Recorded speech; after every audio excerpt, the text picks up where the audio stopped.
बे समाव दङ आङो धेमाजि जिल्लानि सिङाव थानाय बगरेगुरि एमबि बड' गुदि फरायसालिनि गेलेग्रा फोथाराव नोंगौ बे गेलेग्रा फोथाराव सानथामनि हाबाफारिजों धेमाजि जिल्ला दुलाराय बर' फरायसा आफादनि 28थि बोसोरसालि जथुम्मा लोगोसे गेजेर जनाय दख'रा दुलाराय बर' फरायसा आफादनि 28थि बोसोरसालिया जथुम्मा आरो गेजेर जनाय दख'रा दुलाराय आइजो अनसाय आफादनि 28थि बोसोरसालि जथुम्मा सानथामनि हाबाफारिजों खुंनाय हाबाफारिया दिनै थामथि सानाव आगान होबाय। बे थामथि सानाव फुंनि समाव फिरफिला बुनाय हाबाफारिया दा बे समाव सोलिगासिनो दं। बे सोलिनायखौनो लोगोसे आङो केमेरा पार्सन बिथांखौ आङो बेनि थासारिखौ दिन्थिनो थाखाय खावलायदों।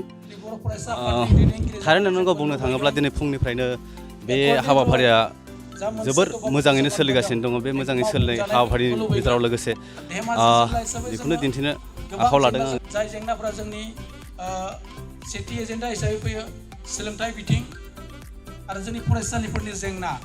दा जोंनि ओनसोलनि बे माखासे फरायसालिफोरनि जा फोरोंगिरिनि आंखाल बे आंखालनि थाखाय जोंनि जा बे समाव आंजों लोगोसे दङ धेमाजि जिल्ला दुलाराय बर' फरायसा आफादनि आफादगिरि बिथांनिफ्राय जोङो दिनैनि हाबाफारिनि सोमोन्दै माखासे बाथ्राखौ मिन्थिनो लागोन।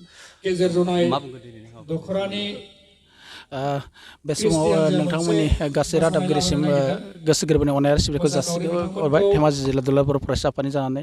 दा दिनैनि बे गोथार फिरफिला बिरहोनायजों लोगोसे जोंनि बर' फरायसा आफादनि जा मोनसे मावनांगौ थांखिफोर दं बिनि सायाव जोङो उनफैबाय थानाय समाव मावफुंलांगोन आरो जोंनि बर' रायजोफोरनि जा मोनसे जेंनाखौ लानानै दुलाराय बर' फरायसा आफाद आरो जोंनि धेमाजि जिल्ला दुलाराय बर' फरायसा आफादाबो अराय सम जुजिलांबाय थागोन।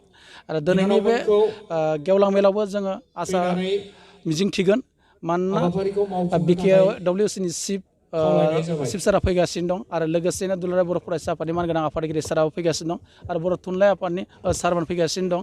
दा धेमाजि जिल्लाखौ जौगाहोनो थाखाय आरो बर' समाजखौ मोनसे गेरेमसारै थानो थाखाय माबायदि हाबाफारि लानांगौ आरो माबायदि जोङो खौसे जानानै आवगायलाङोबा जोंनि धेमाजि जिल्लानि सिङाव थानाय गासै बर' रायजो राजाखौ सांग्रां खालामनानै गोजौ थाखोसिम आवगायलांनो हायो बिथांमोननिफ्राय जों सुबुरुन मोननायखौ मिजिंथिगोन आरो जोंखौ बे ओनसोलनि बर' हारिखौ जौगानायनि थाखाय जा मोनसे खामानि मावनांगौ मदद नांगौ बिथांमोना जोंनो हेफाजाब होगोन जों बेखौ मिजिंथिदों आरो बिथांमोनखौबो जोङो जोंनि ओनसोलनि जेंनाफोरखौ लानानै मा जेंना दं जोंनि ओनसोलाव बेखौ लानानै बिथांमोनजों जोङो फेस खालामगोन आरो बिथांमोना निस्सय बेखौ सुस्रांनायनि मोनसे राहा लामा दिन्थिहरखौ जों बेखौ मिजिंथिदों। दिनैनि हाबाफारिनि सोमोन्दै गेजेरजों जोंनि धेमाजि जिल्ला ओनसोलाव गोग्लैसोनाय ओनसोलबाबो फरायनायनि बिथिङाव हिन्जावसानि बिथिङाव बांसिन बिबाङा बांनो हमदों, हौवासानि बिथिङाव बहुद खमायनो हमदों। बेनि सायाव मा बुङो? दिनैनि दिनाव जोङो धेमाजि जिल्लानि बर' फरायसा आफादनि साफा मावथि हिसाबै जोङो जोंनि फरायसुलिफोरखौ बाख्नायनांगोन। मानोना फरायसुलाफोरनि सुरखै जोंनि फरायसुलिफोरा गोबां सोलोंथाइ बिथिङाव दावगादों, नाथाय जोंनि फरायसुलाफ्रा माखासे गोरोन्थि लामाजों आगान सुरदों।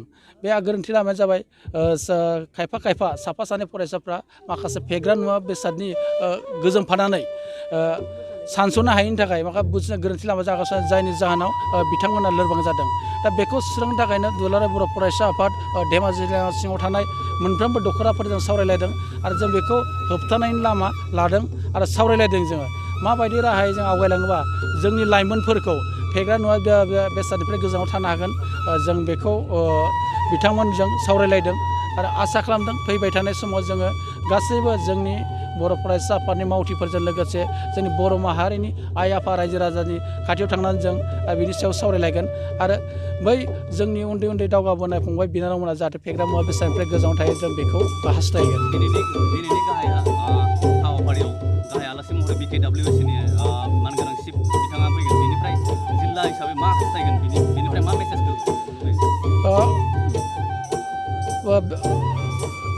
BKWCनि सिङाव गोग्लैयोबा जोंनि धेमाजि जिल्लायाबो गोग्लैबाय।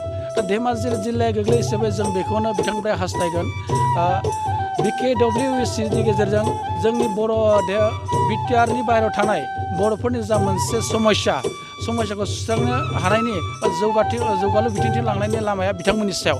दा जोङो बिथांनिफ्राय बेखौनो हास्थायगोन फैबाय थानाय समाव जोंनि बर'नि माहारियारि आफादफोरजों मोजाङै सावरायलायनानै जोंनि बर' समाजा जौगानो थाखाय मा जेंनाजों मोगा मोगि जाना दं आरो मा राहा मोनोबा जोंनि बर' समाजा जौगागोन बिथांमोनजों बिथांनि सेराव जों फोरमायलायगोन आरो आसा खालामगोन जों बिथांनिफ्राय जोंनि धेमाजि जिल्लानि सिङाव थानाय मोनफ्रोमबो बर' गामिया आबाद बिथिं समाज बिथिं सोलोंथाइ बिथिं बेयाव दावगानायनि राहा लामा लानो थाखाय बिथांखौ जों खावलायगोन आरो बिथांनिफ्राय जों मदद मोनगोन बेखौ जों मिजिंथिगोन। नोंथाङा सानाय सुनाय बेरामनि जेंनायाव गोग्लैदों नामा?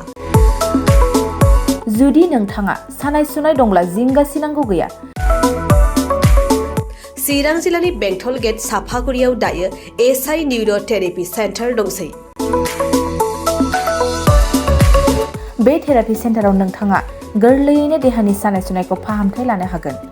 बे आथिं सानायानो जाग्रोदों ओमफ्राय जानाया एसे सिगांनिफ्रायनो जाखादों ओमफ्राय बिदिनो गुबुन गुबुन मुलि जाबाबायदों ओमफ्राय हामाखै। दिनैनि ट्रिटमेन्टआ नङा आङो एसे मोजां मोनसिनबाय। जेरै सिं सानाय आफादावरि सानाय मोदोम जरा सानाय आइजोफोरनि जेंना खर' सानाय बायदि बेरामखौ फाहामनाय जायो। लोगोसेयैनो बे सेन्टाराव थानानै फाहामथाय लानो हानायनिबो सुबिदा खालामदों। नोंथांमोनहा एसआइ निउर' थेरापि सेन्टाराव फाहामथाय लानो गोसो दंब्ला नैबे मबाइल नम्बर 7620160459 नङाब्ला 9476977956 आव थोंजों सुलाद लानो हागोन।